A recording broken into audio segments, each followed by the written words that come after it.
The cold air in Seattle felt a little too quiet, and Emily had only been in the city for 2 weeks. She'd rented a small, cheap apartment near the University of Washington 3rd floor, facing the street.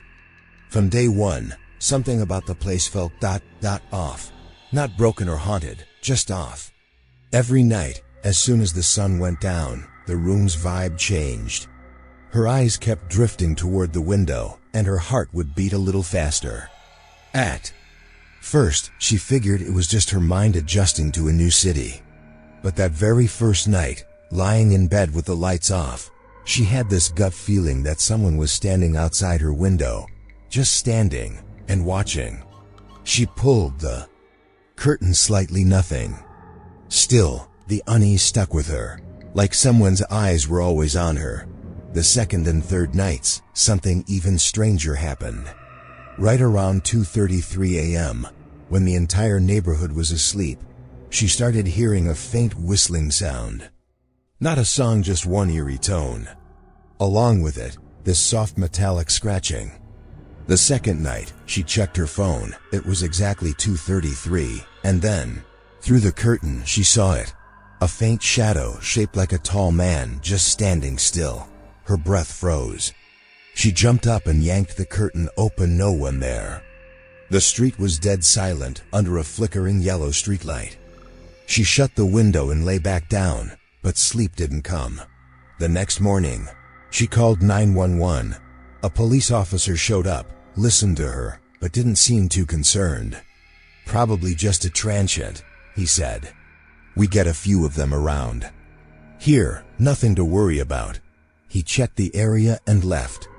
No report, no real follow-up. Emily felt helpless, like, even though something was happening, no one could really help her. On the third night, things escalated. Around 4 a.m., she woke up and noticed a brown envelope slipped under her locked door. There'd been no sound. Hands shaking, she opened it. Inside was an old childhood photo of herself around 6 or 7 years old. A photo that had only ever been at her parents' home. How did it get here? This wasn't some random stalker. Whoever this was knew her, and had known her for a while. The fourth night, she dozed off at her desk near the window. It had been left slightly open to let in some cool air. Around midnight, something woke her up. No sound, just a strange feeling. That's when she heard it, heavy breathing, right outside the window. Slow, deliberate, and disturbingly close. She quietly got up and shut it, trying not to panic. The fear wasn't just outside anymore, it was starting to seep into the room. The next morning, as she was leaving for class, she saw a yellow sticky note stuck to the wall just outside her apartment door. It read, "I know when you fall asleep." Her stomach dropped. Someone was watching her closely. And they weren't just trying to scare her. They were enjoying it. Emily went back to the police, this time with the envelope and the note. But again, same response. "Unless there's an actual crime, there's not much we can do." They suggested she carry pepper spray and maybe install a security camera. It was clear they believed there might be danger, but they still couldn't or wouldn't act. That night, lying in bed, she heard something faint coming from under the mattress. A slow, dragging noise like fabric brushing against something. Or like someone crawling. At first, she thought maybe it was a rat, but the sound was too steady, too intentional. She turned on the light and looked under the bed. Nothing. Silence, but the unease didn't leave her. She knew she needed a camera. Fast. The next morning, she woke up and found that same childhood photo placed under her pillow. But now, there was something written on it in thin, careful handwriting. "Nice room. Cozy." Emily had finally realized this wasn't just someone trying to scare her from outside. Whoever it was, they were already inside. The fear wasn't out there anymore, it had moved in. She started living in constant anxiety. That shadowy presence wasn't just at the window, now it felt like it was all around her. So one day, Emily installed a small hidden security camera in her bedroom, one facing the window, and another pointed toward her closet. At first, everything looked normal. But on the third night, the footage shook her to her core. The video was grainy and dark, but there was movement, something human-shaped. A shadow, not a face. It stood by the window for a few seconds, then slowly crouched down and disappeared, like it crawled under something. Emily replayed it over and over, zooming in, adjusting the brightness. But the face never showed. And every night after that, she would check the footage again, hoping to catch more. Even the apartment walls started to feel unfamiliar. Emily tried asking her neighbors if they had seen or heard anything, but no one really talked. One elderly woman on the floor below just said, "Someone's been behind that window for a long time, but he never shows himself." The way she said it, the look in her eyes, it was like she knew something, but wouldn't say it. Then one night, the camera caught something Emily would never forget. Around 3 a.m., everything was quiet until the footage showed a tall, thin man slowly crawling out from under her bed. He stood silently at her bedside. For almost 40 seconds, he just stood there, staring at her as she slept, completely unaware. Then, without a sound, he turned around and crawled back under the bed. The scariest part? Emily never moved. She was completely asleep. She showed the video to the police the next day. But just like before, their response was cold and frustrating. "It's too grainy. Can't confirm an identity," the officer said. "We'll increase patrols, but unless there's a break-in or an attack, our hands are tied." Emily was out of options. She installed lights in every corner of her room, double-locked every door, but it didn't help. The fear was no longer just a feeling, it was a certainty. She wasn't alone. She stopped going outside, started ordering groceries online. Days passed. Her mental state began to fall apart. Every creak, every shadow, every flicker of movement reminded her of him. When she looked in the mirror, sometimes she swore she saw someone standing behind her, but when she turned around, nothing. And at times the walls seemed to breathe. She thought maybe she was losing it. But deep down, she knew he was still there. One night, around 2:45 a.m., she woke up to the soft rustling of wind through the window. But mixed in with it was something else. A faint creaking, like wood being climbed. She got up, confused, and saw that the window, which she had locked, was now wide open. The street below was dead silent. She walked over to shut it, and just as she did, she heard something fall behind her, something soft hitting the floor near her bed. She spun around, nothing there. Just her bed and the empty floor. But the real horror came the next morning when she checked the audio recording from the night. Like always, there were some light movements as she slept. Then, a sound. Not quite a whisper, not quite a whistle. And then, in a calm, terrifyingly close voice, someone said, "You don't need to see me anymore. I'm already inside." The voice was close, like it was right next to the microphone. That morning, Emily was gone. Her door was found slightly open around noon. Inside, everything looked untouched: phone, laptop, wallet, all still there. But Emily had vanished. When police reviewed the footage from that night, the last frame showed just one thing: a face. Inches from the camera, expressionless, staring.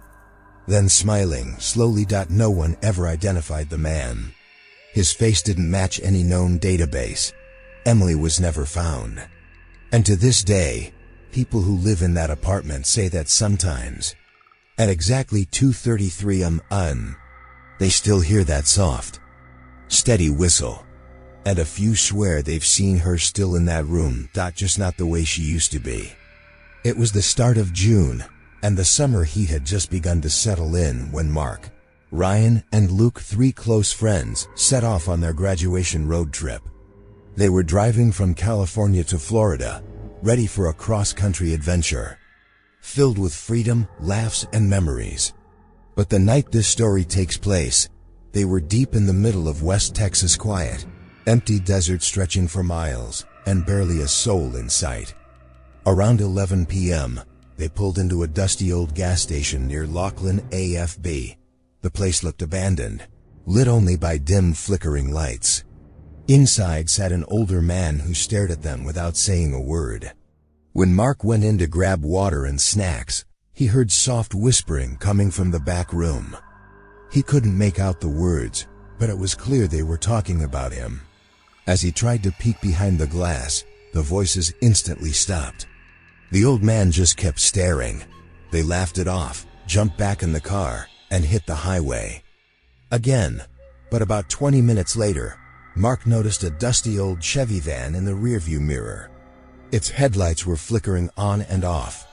At first, they thought it was just a drunk driver or some random weirdo, but it soon became obvious the van was following them, matching their speed, getting closer.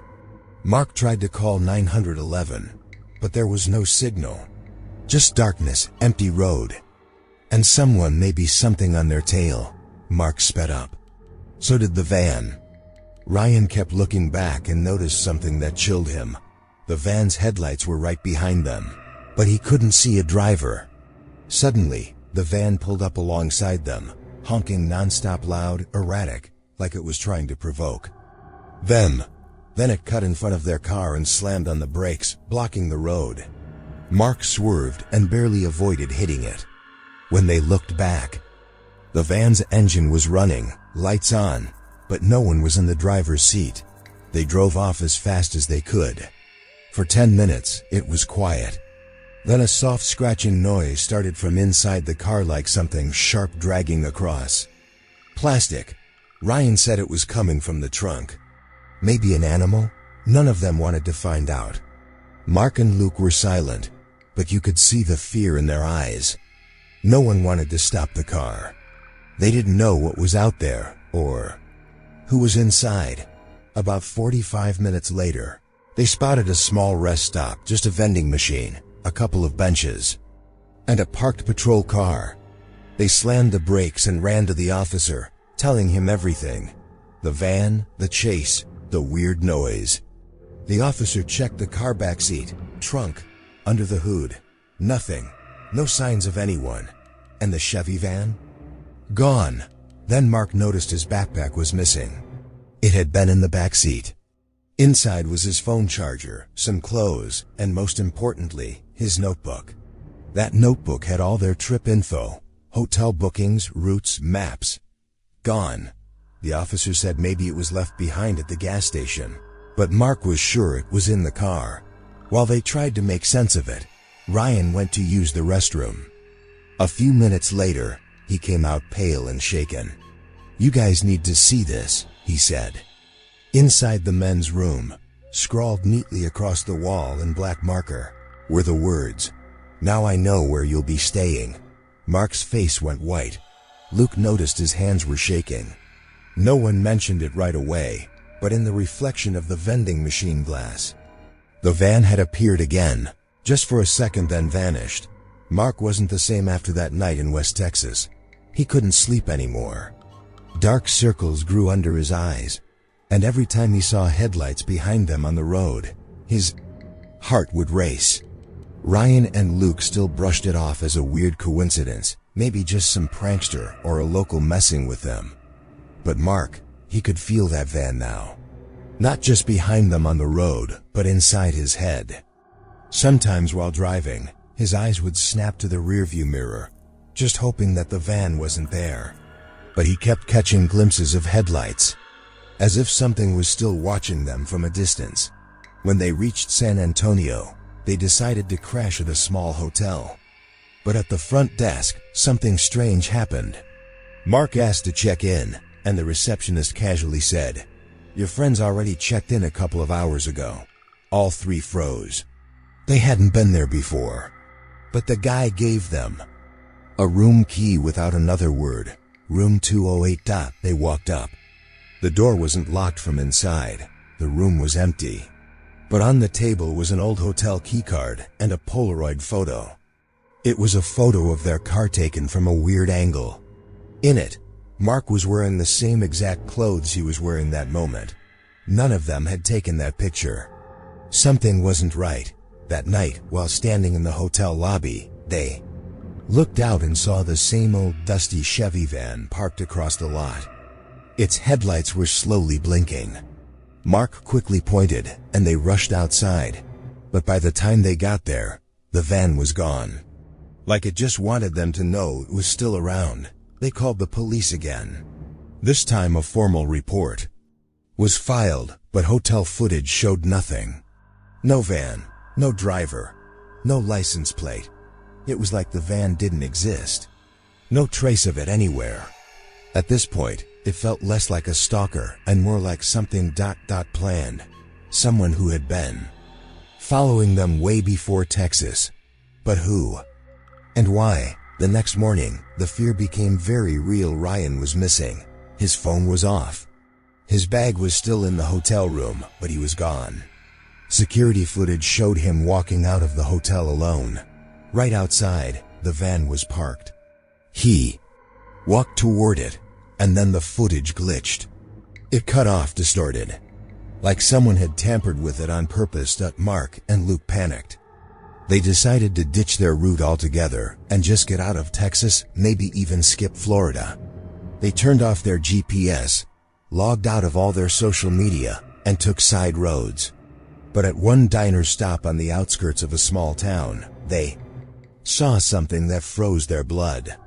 On a community board, surrounded by missing person posters, were two more Mark and Luke's own posters, their names, their photos, printed like they'd been missing for days. Mark started to feel like this whole thing was bigger than them, like someone had been tracking every step since the trip was planned, maybe even before that. That old man at the gas station. Maybe he wasn't the start of it, just another piece of it. Maybe they'd never had a chance from the beginning. Whoever this was, they didn't want them to reach their destination. They wanted to split them up, break them down. Luke was losing it, full-blown panic mode. But Mark, he'd gone silent. Like something inside him had shut off. 3 days later, Mark's mom received one final voicemail. His voice sounded tired, terrified, like he wasn't even fully there anymore. All he said was, "Mom, if I come back, don't recognize me. Something's changed inside me." And after that, he was never heard from again. Luke was later found alone in a mental facility. He didn't speak. He just stared out the window like he was waiting for something, or someone.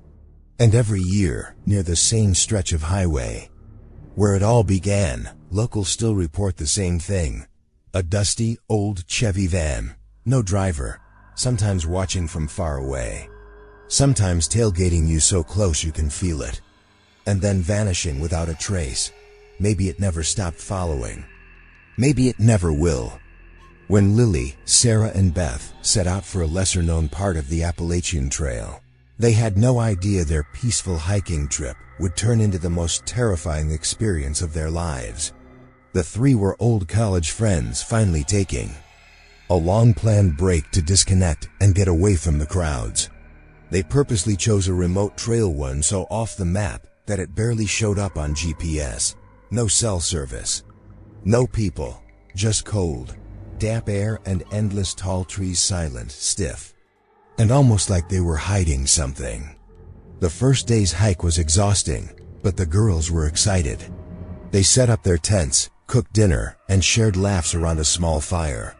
But as night fell, the forest felt heavier, too quiet, no rustling leaves, no animal sounds, just silence that seemed to press in from all sides.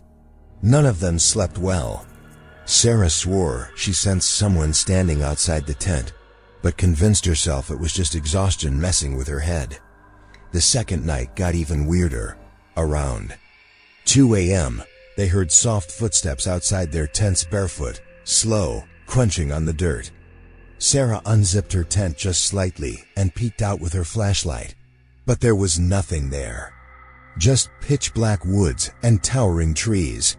The next morning, they found small stones carefully arranged in circular patterns near their tents.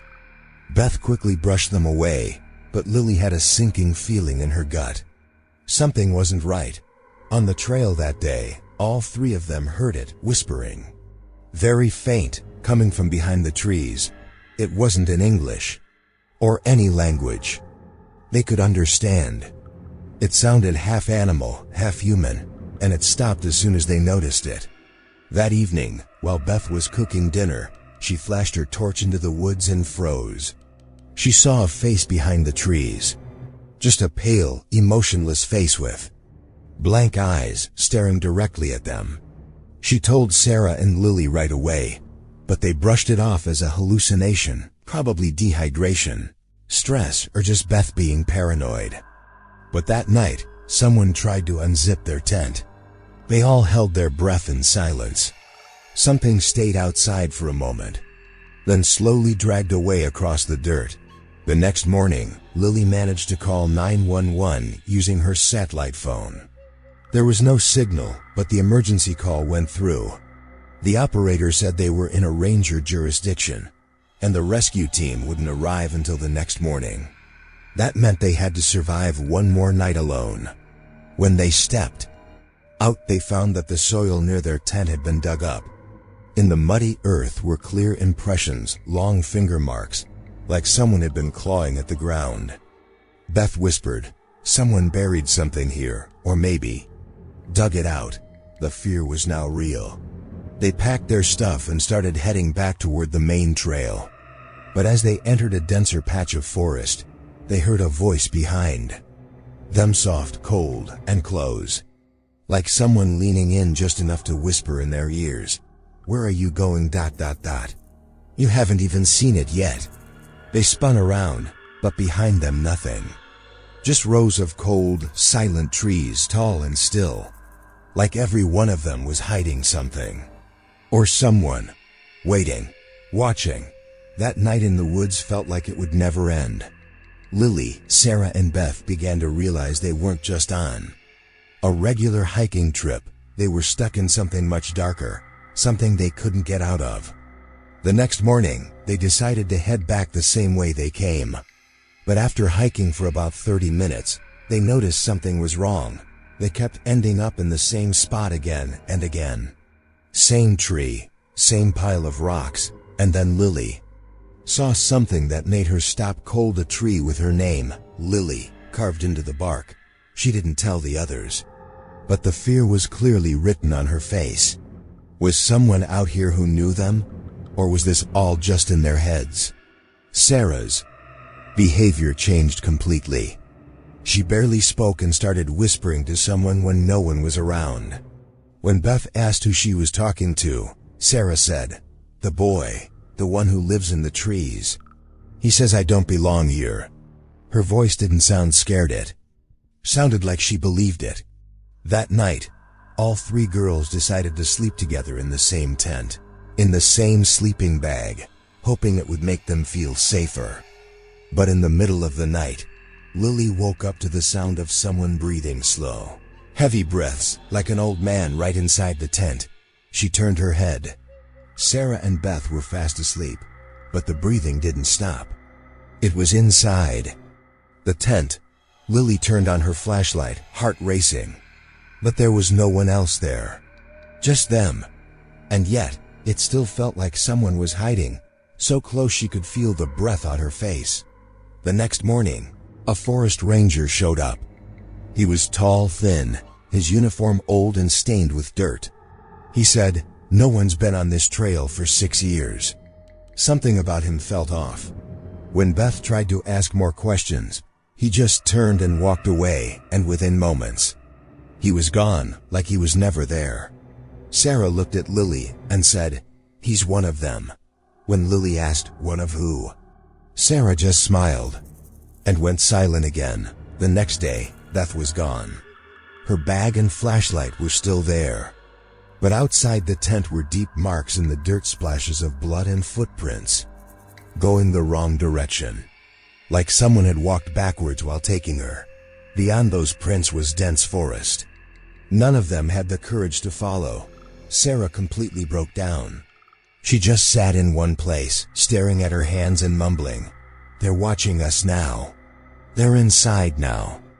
Lily tried to talk to her, but it was like Sarah wasn't even herself anymore.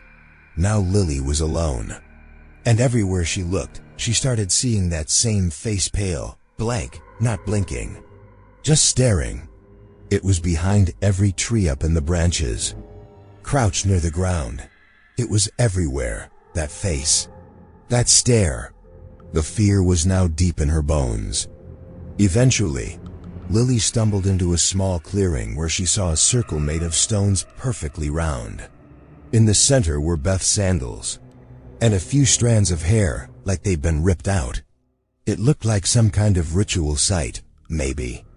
Something ancient, maybe something still happening. A week later, Lily was found just outside the forest, shaking, starving, and unable to speak. She sat in the back of an ambulance, silent. When the police checked her phone, they found one final voice recording. In it, there was a soft whisper.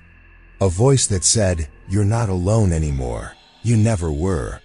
Sarah and Beth were never found, and no one goes near that part of the Appalachian Trail anymore, because the stone circle is still there, untouched. And it always feels like something's watching you.